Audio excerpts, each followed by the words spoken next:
South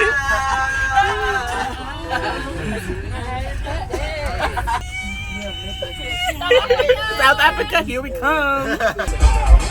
Hey!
Get to see Desmond Tutu's house, quite a popular individual from the township. We do walk past Trevor Noah's community. We finish off our tour at the Soweto Towers. For those that are adventurous, that is where you can get to do an opportunity. You can get an opportunity to do some bungee jumping in the township. Oh my God! Thank you. Okay. So the first area that was established is my neighborhood. It is known as Klipspruit. The word Klipspruit translates to rocky river. So the area was named according to how it looked, a very rocky community with a river passing by. So they named it Klipspruit.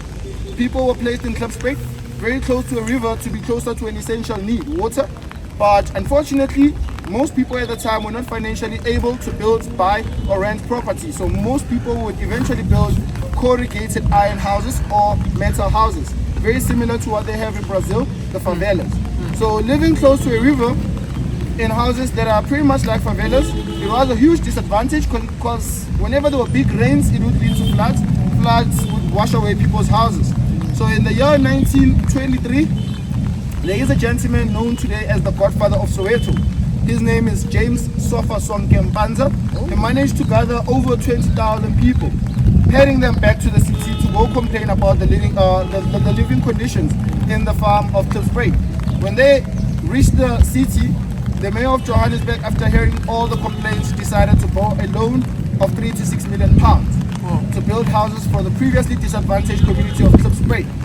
So when the loan was appointed by a mining company known as Anglo American, it was meant to build over 20,000 houses. But unfortunately, due to corruption, only 14,000 houses were built. To be found in the city, I had to have with me the dompas. I had to carry with me a dompas with a permit, recognizing me as an individual that is working in the city. So if you are found as a non-white in the city and you were asked to present your dompas and you probably had it or didn't have it, having it without a permit, it would also be a disadvantage. Not having it, it would be a bigger disadvantage. For those that were found without the dompas or without a permit in the dompas, it would occasionally lead to assault. In my opinion, I usually say those that were assaulted in the streets, they were pretty much lucky. For those that were arrested, it's so unfortunate that some of them would be tortured in prison to an extent where they would die. And since they were killed by government officials, their death would occasionally not be publicly announced. Meaning that today we have a huge number of people that disappeared during apartheid. Till date, no one knows what generally happened to them.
So very small. When you get to Nelson Mandela's house, for those that would be interested in going in, it is going to cost 180, but you would get to see how small the house basically was.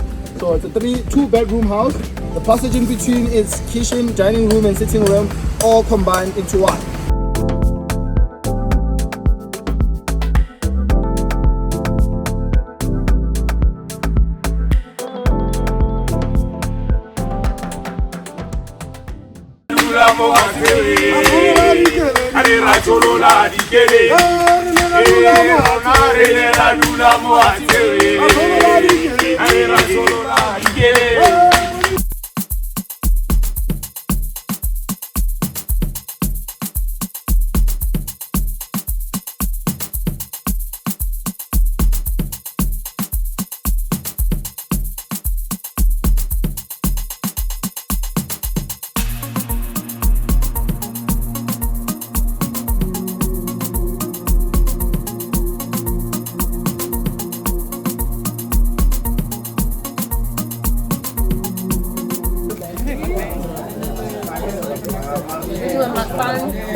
So this is a traditional South African burger called a kota.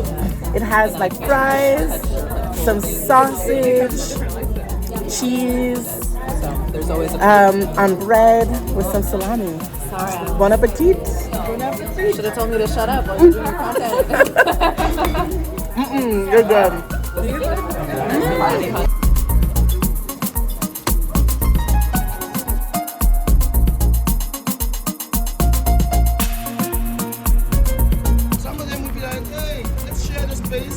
And so forth.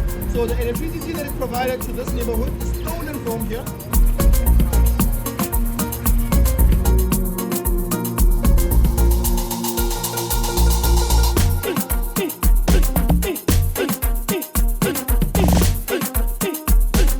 So the stadium is our first stadium, but today it is also recognized as the biggest stadium in Soweto.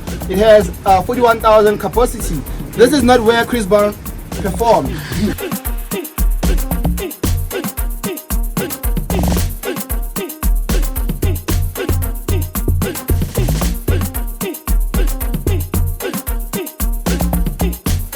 Towers of Soweto.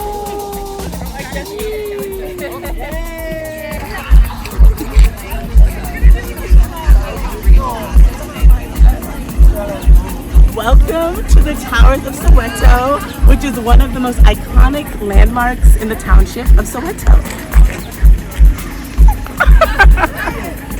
Hey.